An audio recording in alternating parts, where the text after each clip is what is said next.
បើធ្វើការចំបុគ្គលិកយិនសិននៅក្នុងក្រុមហ៊ុនរៀងពិបាកតិចណាជាពិសេសបើបានទៅគ្រប់គ្រងទៀតរត់តែអែមបាទខ្ញុំឆ្លើយតបនៅសំណួរពីរផ្សេងគ្នានៅក្នុងវីដេអូរបស់ខ្ញុំមុនដែលបងអូនគាត់បានបងអូនពីរអ្នកផ្សេងគ្នាដែលបានសួរអំពីទី1គាត់ជាបុគ្គលិកនៅក្នុងក្រុមមួយដែលមានបុគ្គលិកចាស់ហើយនឹងបុគ្គលិកថ្មីហើយមេគ្រប់គ្រងនៅក្នុងហ្នឹងគឺគាត់អាចអាសាការងារទៅឲ្យបុគ្គលិកចាស់ហើយព្រោះពេលអាសាទៅគេអត់ព្រមធ្វើហើយនៅពេលគេអត់ព្រមធ្វើក៏ប្រមូលការងារទាំងអស់ហ្នឹងមកដាក់បន្ទុកឲ្យបុគ្គលិកថ្មីដែលអត់អាចប្រកែកបានណាអញ្ចឹងធ្វើឲ្យពួកគាត់មានសម្ពាធហើយនៅពេលដែលគាត់ធ្វើខុសទៅអត់លើកទឹកចិត្តទេស្ដីឲ្យថែមទៀតគឺមួយណាក៏ប្រើមិនបានដែរបាទហើយសំណួរមួយទៀតជាបញ្ហាដែរដែលគាត់ជាអ្នកគ្រប់គ្រងនៅក្នុងក្រុមហ៊ុនហ្នឹងហើយគ្រប់គ្រងចំបុគ្គលិកចាស់មួយចំនួននៅពេលដែលគាត់ដាក់ការងារទៅដើម្បីឲ្យ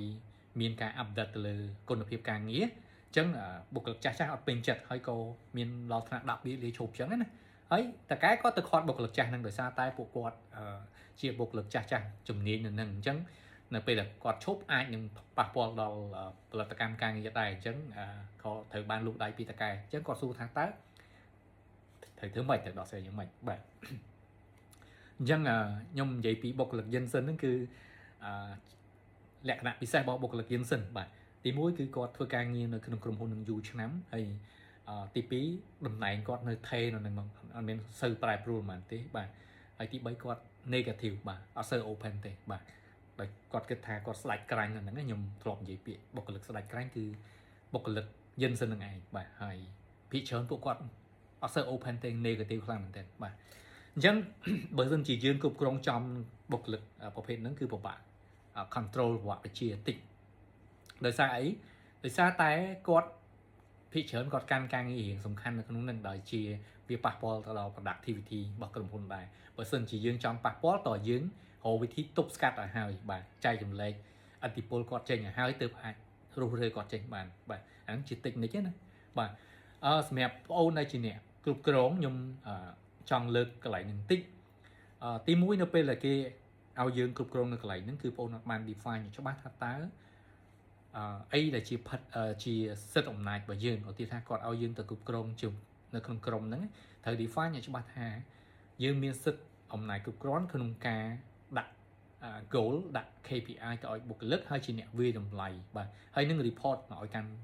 មេយើងពាក់ព័ន្ធជាមួយនឹងលទ្ធផលហើយមេយើងគួរតែកុំ access direct ទៅកាន់បុគ្គលិកនៅក្រុមគាត់របស់យើងគាត់ត្រូវតែ access មកយើងរៀងរាល់ការដាក់ការងារឬក៏មានជា comment feedback អីគឺមកយើងផ្ទាល់យើងជាអ្នកទទួលខុសត្រូវបាទហើយយើងនឹងគ្រប់គ្រងបន្តទៅ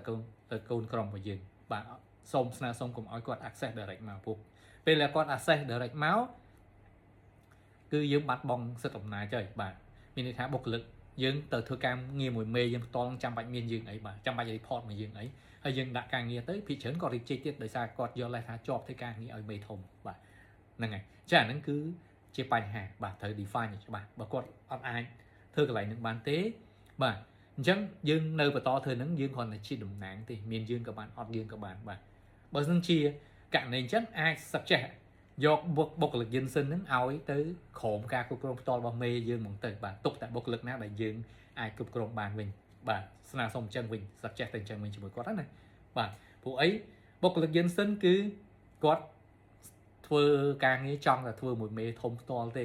អត់ចង់នៅក្រុមការគ្រប់គ្រងរបស់យើងអ្នកបន្តហ្នឹងទេបាទហើយពីច្រើនគាត់ negative ខ្លាំងណាស់បាទដោយសារគាត់អីគាត់គិតថាការងារសំខាន់មួយចំនួននៅក្នុងដៃរបស់គាត់អញ្ចឹងយើងអត់មាន power អីខ្លាំងជាមួយគាត់ទេបើអ្នកនរនេះចង់ធ្វើការងារជាមួយគាត់គឺត្រូវបំបែកអធិពលគាត់បាទត្រូវរកអ្នកដែលមកកាត់បន្ថយអធិពលគាត់ឲ្យមកធ្វើការងារដែលសំខាន់ចេញពីគាត់ឲ្យបានច្រើនហើយទៅពេលហ្នឹងអ្នកនរនេះអាចនឹងបាទដោះស្រាយមួយគាត់បានហើយអាហ្នឹងគឺតិចនិចណាក្នុងការគ្រប់គ្រងជាមួយនឹងប្រភេទមនុស្សបាទហ្នឹងហើយអាហ្នឹងគឺជាបញ្ហានឹងដំណោះស្រាយខ្ញុំចង់ឲ្យបងអូនបានយល់ពីកន្លែងហ្នឹងបាទចំណុចមួយទៀតសម្រាប់បងអូនស្រីបាទដែលជាបុគ្គលិកនៅក្នុងក្រុមស្ថិតនៅជាមួយនឹងក្រុមជាមួយនឹងបុគ្គលិកយិនសិនហើយនឹងមេដែលអត់មានអធិពលបងអូនអាចយករឿងដែលបងអូនជួបប្រទះជាបញ្ហាហ្នឹង discuss ផ្ទាល់ជាមួយនឹងមេរបស់យើងបាទ open ជាមួយគ្នាបាទប្រាប់ពីបញ្ហារបស់យើងហើយស្នើសុំគាត់ជួយកំណត់អំពីទំនួលខុសត្រូវឲ្យបានច្បាស់បាទហើយបើគាត់ចង់ឲ្យយើងជួយបានប៉ុន្តែគួរតែកុំឲ្យមានទំនួលខុសត្រូវធំនៅក្នុងហ្នឹងបាទ ពាក់ព័ន្ធជាមួយការងារដែលវាអត់ពាក់ព័ន្ធជាមួយនឹងជំនាញរបស់យើងមុខងាររបស់យើងបាទហើយបើសិនជាគាត់ស្ដាប់អត់ចូលទៀតអាហ្នឹងបង suggest មួយទៀតគឺសុំណាត់ជាមួយមេធំដែលគាត់មានអធិពលក្នុងការសម្រេចចិត្តកន្លែងនឹងបាននិយាយពីបញ្ហាហ្នឹងទៅមកតង់ទៀតទៅកាន់ពួកគាត់ដើម្បីគាត់ជួយរកដំណោះស្រាយបាទហើយបើគាត់អត់មានដំណោះស្រាយទេអាហ្នឹងពីខាងបងវិញគឺ